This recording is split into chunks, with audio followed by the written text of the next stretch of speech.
Queridos amigos, vale la pena que veáis la filmación a continuación, porque es la opinión libre de los máximos exponentes de la judicatura española en relación a la ley de amnistía, que es una locura que no podemos permitir. De verdad, vedlo porque es interesante.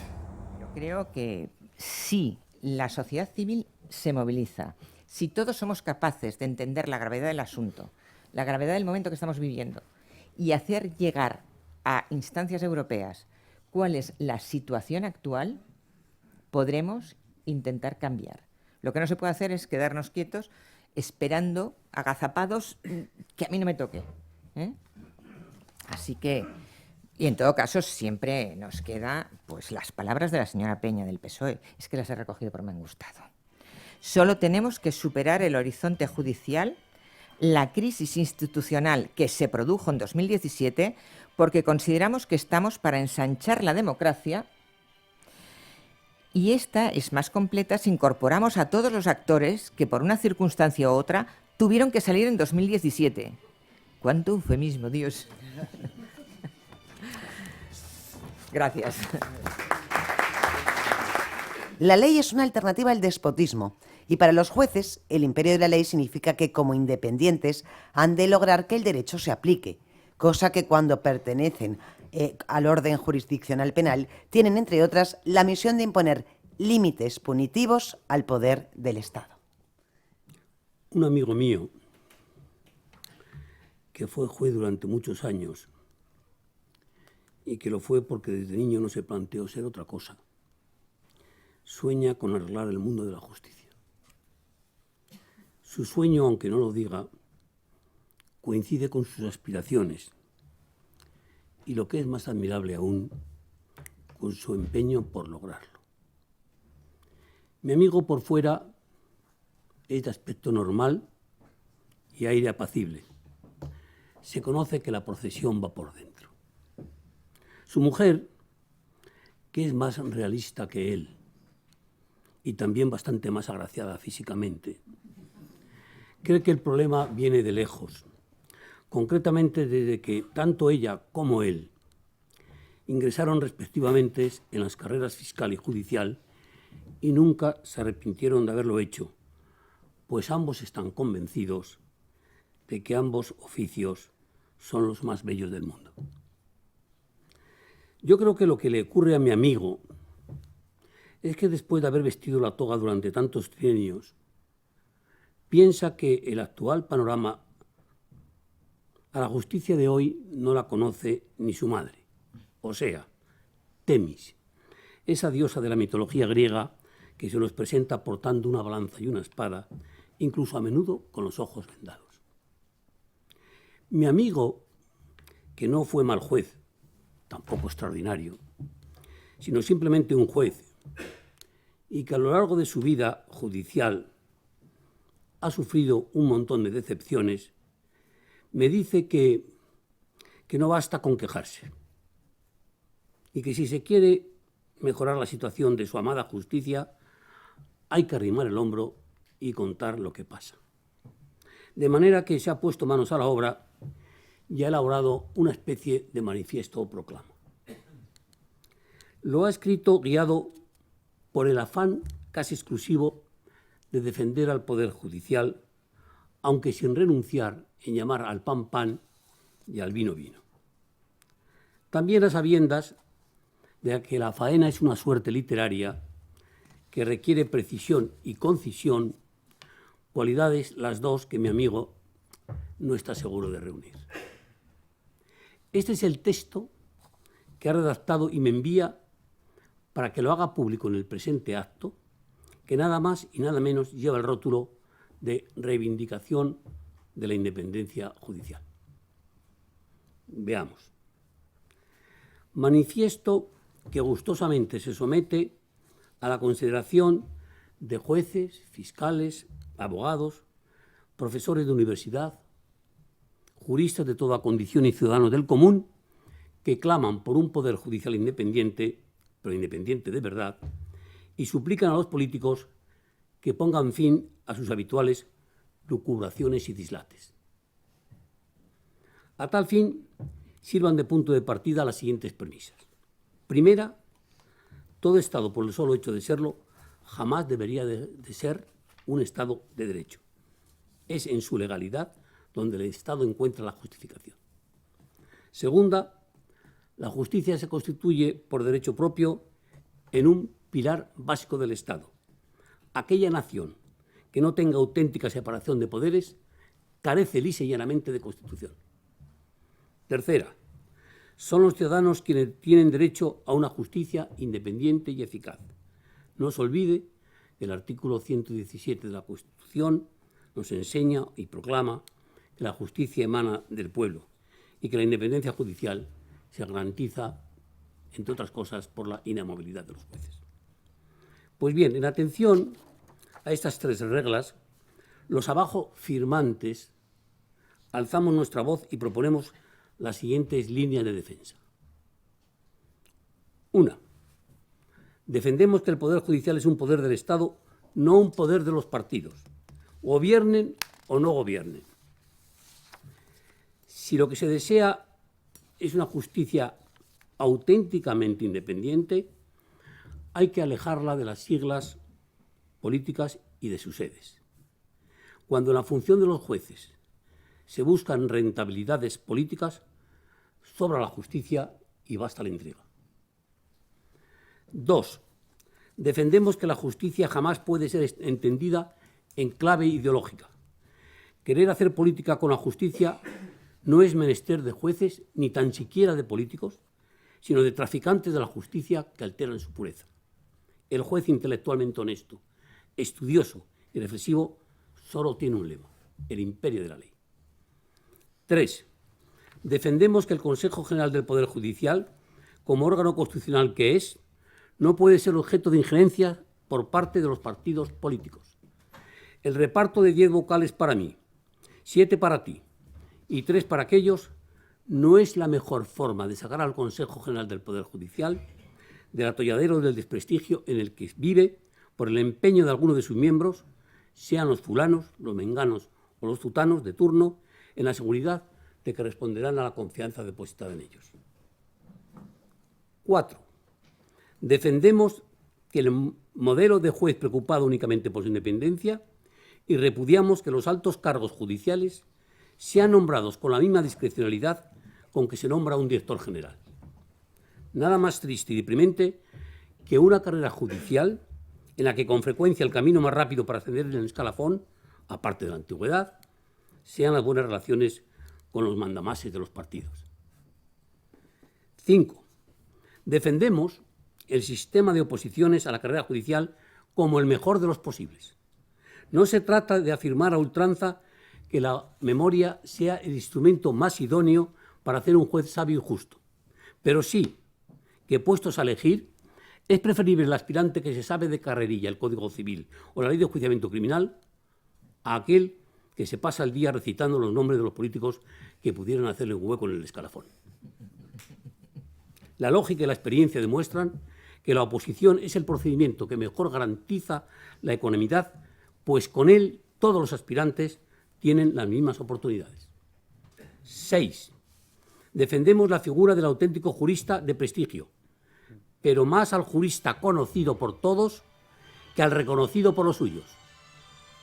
Hay que acabar con el descaro de incluir en el inventario a falsos genios repletos de trabajos políticos, lo que no quita que las altas jerarquías de la magistratura se cubran con juristas con méritos eminentes contraídos en el foro o en la cátedra, cosa que a menudo sucede. 7. Defendemos sin reservas ni fisuras a nuestro Tribunal Supremo, órgano jurisdiccional superior en todos los órdenes, salvo lo dispuesto, naturalmente, en materia de garantías constitucionales. Negar legitimidad al Tribunal Supremo, como algunos irresponsables del Gobierno de Cataluña han hecho o hicieron a propósito de la sentencia del juicio del procés, incluso han propuesto que sean sometidos al lawfare, noción que ni siquiera saben lo que significa, es un aliciente propio de políticos de 3 al cuarto, pero nunca la forma adecuada para la construcción tan importante de un Estado de Derecho y de justicia. 8. Defendemos la crítica de las resoluciones judiciales, pero rechazamos el acoso personal, la descalificación ad hominem o la carta blanca al agravio. En el libro de los 1000 proverbios se dice que los jueces son expósitos y están en el blanco de los veredictos ajenos. Pero el insulto a los jueces crea tensión, malestar y hasta miedo. Cosas todas ellas no previstas en la Constitución. Que una diputada independentista y de lengua viperina llame indecentes y togados franquistas a varios magistrados del Tribunal Supremo es un pésimo camino y una alarmante señal de injusto exceso. 9. Defendemos el modelo de fiscal independiente que es el querido realmente por nuestra Constitución. El artículo 124 dice que el Ministerio Fiscal interviene de oficio a petición de los interesados, pero no calla de hacerlo siguiendo instrucciones y menos aún órdenes de un gobierno. Un fiscal, empezando por el fiscal general del Estado, no puede ser de nadie, ni en la persecución de sus adversarios políticos, ni en la búsqueda de impunidad para sus amigos. En el mundo del derecho se habla de apariencias, y a decir verdad, los últimos fiscales generales del Estado se han ganado a pulso los temores de parcialidad. 10. Por último, puestos a defender, defendemos también que la Administración de Justicia sea debidamente atendida desde el plano económico. Es muy hermoso trabajar por vocación y con sacrificio, pero el juez o el fiscal, y lo mismo cabe decir del resto del personal de la Administración de Justicia, que ejerce sus funciones en sedes destartaladas y con escasez de medios, se sentirá desmoralizado de lo que hace. Con tacañerías presupuestarias, y mientras los gobernantes sigan pensando que los tribunales son bienes mostrencos, jamás lograremos una Administración de Justicia digna de tal nombre. Aquí termina esta declaración de principios que quizá no sea más que un decálogo de reflexiones bien intencionadas. Para mí es un honor estar aquí, pero les digo la verdad, cuando venía avergonzado. Venía avergonzado. Cualquiera de estos ciudadanos venía andando desde el despacho en Serrano. Cualquiera de estos ciudadanos que se cruzan, si me preguntan, ¿qué les digo? Qué vergüenza. Y me pasa muchas veces, oiga, ¿usted que es fiscal? Me hago a ir a los programas de televisión porque ya no sé qué decir. ¿Usted que es fiscal, qué opina? ¿Qué le parece?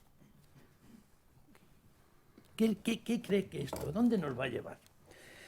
Y la verdad es que la situación es tremenda, es dramática. Y sobre todo, y no quiero ser pesimista, las consecuencias pueden ser muy graves. Lo de ayer fue tremendo. Hoy para España es un día de luto. El incluir los delitos de terrorismo, en esta amnistía es lo peor que podía existir. Y ojo, después estará el independentismo vasco, que es anterior, y con la misma razón dirá, nosotros también. Y veremos que los oteguis de turno les acabarán homenajeando. Y les acabarán glorificando a estos etarras asesinos, como estos golpistas también corruptos y delincuentes, dicho por la Sala Segunda del Tribunal Supremo. Yo por eso hoy aquí vengo como fiscal, como decía, vengo como abogado en ejercicio, pero sobre todo vengo como ciudadano. Indignado, preocupado, intentando buscar soluciones, son muy difíciles, pero intentando ser algo positivo. Que la ley es inconstitucional, don Eligio lo ha dejado clarísimo. Yo es que creo que ya es un tema que hasta ellos sabrían. Si estuviera aquí el señor Bolaños o estos señores, saben que es inconstitucional. Si prohíbe los indultos generales. Si ya incluso cuando hemos ido a ver los antecedentes de la Constitución ya se ve que se rechaza varias veces cuando se intenta. ¿Sabe todo el mundo que es inconstitucional? Hasta el letrado mayor del Congreso, antes de que eligiesen, no lo tienes, sabía que era inconstitucional. La prueba está en que no ha firmado el informe. Los letrados del Congreso, los miembros de la carrera judicial y fiscal, las asociaciones de jueces y fiscales, absolutamente todos, los ingenieros, los empresarios, la universidad, por todos sitios, saben que es inconstitucional. El otro día en la universidad me organiza una mesa sobre la amnistía. Imposible encontrar a alguien a favor de la amnistía. Y me dicen, hombre, que es imposible. que no hay tanto corrupto como para que venga aquí a decir cosas que no conoce. Entonces, sabemos que es inconstitucional totalmente. Ya me planteo algo importantísimo. Mire, si la amnistía sirviese para terminar con ese problema, que ahora veremos que no está el problema, vale. Pero si es que han dicho, mañana lo volveremos a hacer. Mañana lo volveremos a hacer. Como con los indultos. Mañana lo volveremos a hacer y sabemos que lo van a hacer. Y se va a amnistiar o autoamnistiar, como dice muy bien Cristina. Es una autoamnistía a ellos mismos para volver a hacer lo mismo. ¿Pero en qué país estamos? ¿En qué país estamos? Yo por eso, que es inconstitucional, creo que está clarísimo. Pero también es un tema que hay que dejar bien claro que no es un tema de ideología. Aquí me da igual la derecha, la izquierda, el centro, etc. Es un problema de la defensa del Estado de Derecho. La defensa del Estado de Derecho. Y los que hemos estado, María Dolores, los que hemos estado, yo más de 30 años defendiendo el Estado de Derecho en la Audiencia Nacional, con un montón de escoltas, sí, pero sin tener vida particular privada.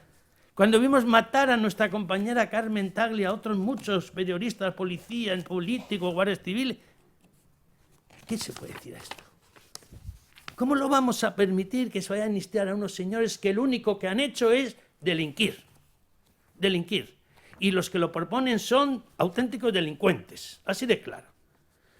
¿Y esto lo vamos a permitir? Aquí no pasa nada. Y como decía, no es un tema ideológico, es un tema de que quieren destruir el Estado de Derecho para beneficio propio. Es más, yo estoy de acuerdo, Cristina, es que no les preocupa ni Cataluña. No les preocupa ni Cataluña. Les preocupó en su momento con el 3% famoso, que también quieren amnistiarlo, pero ahora no les importa Cataluña, les importa su ego particular, y es lo preocupante. Estos corruptos, estos sinvergüenzas, y perdón la expresión, lo que les interesa a ellos es continuar mangando, continuar corrompiendo.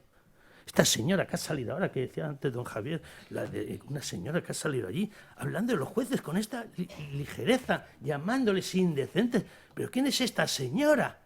Esto, en un estado hecho, a esta señora la detienen y va mañana a declarar ante el juez de guardia de turno. Y aquí no pasa nada. Y aquí no se ocurre nada. El otro día, cuando vemos que una vicepresidenta del gobierno, en un acto público, no en una comida, sino en un acto público, dice que el juez García Castellón está casi prevaricando porque ahí está una resolución conforme a derecho. Que es admisible eso, es admisible. ¿No llevaría consigo la dimisión inmediata de esta vicepresidenta, sea del partido que sea? Entonces tenemos una ley que todos, absolutamente todos, sabemos que es inconstitucional, que es para el provecho propio. Y esta ley se arregla, se intenta convencer con una exposición de motivos, curiosamente más amplia que la ley, donde dice auténticas salvajadas jurídicas. La finalidad de la amnistía es la normalización institucional, social y política en Cataluña. ¿Pero qué normalización? Perdonando a los delincuentes para que vuelvan a delinquir. Eso es la normalización para volver a tener convivencia. ¿Pero qué convivencia? ¿Pero qué convivencia unos señores? Yo veía ayer por la noche las imágenes del aeropuerto del Prat. Eso es tolerable. Eso es normalización. Eso es convivencia. Y se nos dice que esta ley es importante para que los ciudadanos en Cataluña puedan vivir en un Estado de Derecho. Mire, esta ley es nula de pleno derecho. Y no es algo mío, nula de pleno derecho. Primero, no afecta al interés general, afecta al interés de 7 votos. Queda claro. Esta ley no ha pasado por ningún informe el Consejo de Estado, la Fiscalía General de Estado, el Consejo General del Poder Judicial. No se ha pasado informe a nadie, incluso no ha ido por proyecto, sino ha ido por proposición para saltarse todos esos informes. Y esta ley está, lo decía muy bien don Eligio, está en completo fraude de ley. Fraude de ley porque se intenta, al amparo de una norma, perseguir un resultado prohibido por el ordenamiento jurídico. Y eso es la nulidad de la propia ley. Yo por eso, en ese aspecto, sí que soy enormemente optimista, porque cualquier tribunal, le hace el Tribunal Supremo, la Sala Tercera o la Sala Segunda, tendrán que acordar la nulidad y también la no entrada en vigor de esta ley. Pero esta ley, señores, para que vean qué tomadura de pelo intentan al ciudadano español, nos dicen que esta ley pues, es importante porque es el punto de partida del pacto constitucional que empezó en la amnistía del 77.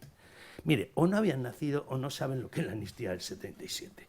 En el año 77, después de una situación en España de cambio político, la amnistía sí que es cierto que existió, era necesaria y la aceptaron todos los partidos políticos. En cambio ahora no hay ningún partido político, salvo estas minorías dentro de los catalanes y vascos que son los que lo aceptan. No es el punto de partida del pacto constitucional la ley de amnistía 46/77 del entonces cambio político. Esta ley se nos dice que también en Portugal, con motivo de la visita del Papa a la Jornada de la Juventud, también hubo amnistía. Pero fue una amnistía por un tema concreto, a unas personas concretas, en unas edades concretas. Pero eso no es lo que quieren ustedes. Ustedes lo que quieren es la autoamnistía, autoamnistiarme, quitarme las penas, las consecuencias de una cantidad importante de delito. Y nos dirán, hombre, ¿pero a qué hechos coge? Pues ellos, curiosamente, desde el 1 de enero del 12 al 13 del 11 del 23, que es cuando se ha presentado el proyecto, que luego se alargará hasta que entre en vigor. Esto récord. Y dice, bueno, ¿qué hechos? Todos que tengan relación con el tema de las consultas en Cataluña en los años 2014 y 2017. Y dijimos, bueno, pues, hombre, si son apologías y demás, todavía no cabe, porque hemos visto que es inconstitucional, que es nula, por favor, y no, estaba excluido el terrorismo. Estaba excluido el terrorismo. O sea, estaba excluido salvo que hubiera ya pena de sentencia definitiva. Era o es una indeterminación absoluta cuando habla de los delitos. Promover, dirigir, conocer, es decir, cualquier cuestión. Siempre que sea un ánimo de reiterar la independencia de Cataluña. Pero veíamos que estaba excluido el terrorismo. Y ayer, casualmente, en un pacto, sin contar con el Parlamento, sin contar con el Poder Legislativo, acuerdan también incluir el terrorismo. Con unas expresiones que, lógicamente, no tienen encaje ninguno, cuando ayer veíamos que dicen, es un cambio técnico. ¿Cómo que un cambio técnico? Se nos dice, es una nueva definición de terrorismo. ¿Pero qué definición de terrorismo se nos dice el señor Bolaños? Una nueva definición de terrorismo acomodado al derecho internacional. Y siempre que no haya una violación grave de derechos humanos. ¿Usted cree que no hay violación grave de derechos humanos? Toda esa gente que ha tenido que salir huyendo, todas esas empresas que han tenido que salir huyendo. ¿Usted cree que no hay violación grave del derecho humano? Entonces, lo que vemos es que la ley no puede ser, lógicamente, más perjudicial para el ordenamiento jurídico español. Diremos, bueno, ¿y qué solución hay? La principal solución sería acudir a los tribunales. Pero antes de acudir a los tribunales, hay alguien que aquí no quiere pronunciarse y no se ha pronunciado y nos ha dejado a todos en una situación tremenda, que es el fiscal general del Estado, el actual. Hoy mismo ha declarado esta tarde que él no entra en cuestiones políticas. Pero esto es una cuestión política. Esto es una cuestión política, señor Ortiz, que no entra en cuestiones políticas. Y no ha defendido a los fiscales del proceso, no ha defendido a todos estos jueces que han señalado, como lo hacía ETA, con el nombre y apellido, ha señalado a los jueces y fiscales que estuvieron allí. Este fiscal general de Estado no se ha pronunciado ni se ha querido pronunciar. ¿Y qué tenía que haber hecho? Iniciar las acciones penales oportunas contra esta señora que se arremete contra jueces y fiscales, impidiendo que continúe la tramitación de la ley. ¿No creen que es una auténtica prevaricación lo del letrado mayor, que dijo una cosa y ahora dice que la amnistía es constitucional? Cuando los letrados del Congreso le están diciendo que no tiene ningún rasgo de constitucionalidad. ¿Pero dónde es? ¿Dónde vamos? Y ciertamente la labor del fiscal general de Estado, como decíamos antes, es lo más preocupante. Tiene que promover la acción de la justicia, la defensa de la legalidad, velar por la independencia de los tribunales, y no ha velado por la independencia de los tribunales y el interés general. Y no quiere pronunciarse porque es una cuestión política. ¿Pero cómo que una cuestión política? Tenía que haber presentado usted una querella, tenía que haber presentado usted el procedimiento necesario y tenía que haber acudido ante el Tribunal Constitucional ante esta situación de la tramitación. Esa sería la primera solución, el fiscal general de Estado. Si hubiésemos tenido fiscal general de Estado como don Eligio, hoy aquí presente, como Eduardo Torres Dulce, como el fiscal Maza, esto no hubiera ocurrido. Estén seguros que esta situación no la tendríamos. Pero un fiscal general nombrado para con esta misión únicamente, ahí tenemos las consecuencias. Tú, Cristina, no lo puedes decir, pero yo lo digo clarísimamente. Es lo peor que podíamos tener en la carrera fiscal. No, sí, Javier, le hemos pedido la dimisión en el Congreso por esa pasividad. Bien, y decimos, si el fiscal general del Estado no nos funciona, cuando tenía que ser nuestra auténtica confianza, cuando esta persona en la calle te dice, oye, ¿y la fiscalía qué hace? No quiero entrar en temas políticos. Pues entonces tenemos que decir, los tribunales, ahí la confianza en la Sala Segunda del Tribunal Supremo es absoluta, tiene que paralizar la ley. Aunque es curioso que entrará en vigor al día siguiente. Y es curioso porque incluso señala que los recursos que se planteen no tendrán efecto suspensivo, lo cual ya es el colmo de los colmos. Incluso esta cuestión de la perjudicialidad ante el Tribunal de Justicia Europea es que es una ignorancia absoluta. Será el Tribunal de Justicia Europea el que lo decida y no usted, tribunal de aquí, el que lo plantee, ¿no? Pero bien, la situación que el Tribunal Supremo en España es de todas garantías. Y también cualquier juez español que se vea afectado en sus resoluciones y que desee que era conveniente acudir a los tribunales de justicia de la Unión Europea. Porque lógicamente también. Y ahí se paraliza automáticamente la ley. Se paraliza esta proposición de ley. Parlamento Europeo, ciertamente también. Ahí habrá que ver si quién tiene la defensa de los intereses socialistas o no socialistas. Pero hay algo muy por encima de los intereses de cada partido, que es el Estado de Derecho. Y también la Comisión Europea, que también tendrá un papel importante. Termino. La gran confianza es en la justicia. La justicia en España todavía no ha podido empezar a funcionar en este tema. La justicia va a funcionar, la justicia va a un ejemplo. Esperemos que el fiscal general del Estado al final acabe siendo un ejemplo u otro fiscal general del Estado. Pero que no podemos permitir es que esta tropelía, esto que no tiene ningún sentido, esto que es para el beneficio de unos cuantos delincuentes que lo van a volver a hacer, esto no se puede permitir que continúe. Y cuando se apruebe, si se llega a aprobar la ley, que ciertamente habrá un paso importante, que es la postura del Partido Popular en el Senado paralizando el trámite legislativo, pero que es cierto es que esta ley hay que paralizarla porque lo que está suponiendo para el español, para la credibilidad de España fuera, ¿usted sabe lo que está suponiendo que nos digan ahora? ¿Van a indultar los delitos de terrorismo del país que más problemas ha tenido con el terrorismo? ¿Van a indultar la malversación?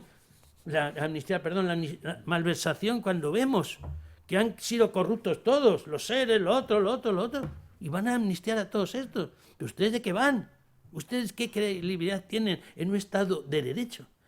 ¿Cómo vamos a ver a las víctimas del terrorismo? A las víctimas del terrorismo, es decir, los siguientes son ustedes, porque estos etarras, tanto como la amnistía para Cataluña, luego vendrá el País Vasco con el mismo motivo. ¿Y qué? Y los etarras a la calle, homenajes. Y lo han hecho. Dijeron, no vamos a negociar con Navarra, con Bildu. Ya lo han hecho. ¿Y ustedes creen que no volverán a negociar, no con Bildu, sino con todas las organizaciones terroristas como están haciendo? Miren, termino. ¿Y las consecuencias? Responder penalmente. El presidente del gobierno, los ministros, los votantes de esta ley, que es importantísimo, estos diputados que sabiendo que es inconstitucional, aunque tengan la posibilidad de inviolabilidad en el voto, tienen que saber las consecuencias. Tienen que saber las consecuencias, y las consecuencias no solo políticas, sino también penales. Porque, lógicamente, no vale decir, yo estoy a favor en el voto. Pero ¿cómo en el voto? Si te está diciendo todo, te han dicho todos que es inconstitucional y vas a votar a favor de lo inconstitucional. Y eso tienen que tener conocimiento de ello y tienen que saber que no se puede permitir que una ley inconstitucional, una ley nula, una ley en fraude de ley, una ley que no tiene ningún sentido, que viene a favorecer a unos amiguetes delincuentes, lógicamente solo tiene un sentido, que es el paralizarla y no permitir su continuación y ciertamente evitar que entre en vigor por cualquier trámite judicial, legislativo o incluso europeo, como decíamos antes. Muchísimas gracias, Alejandra.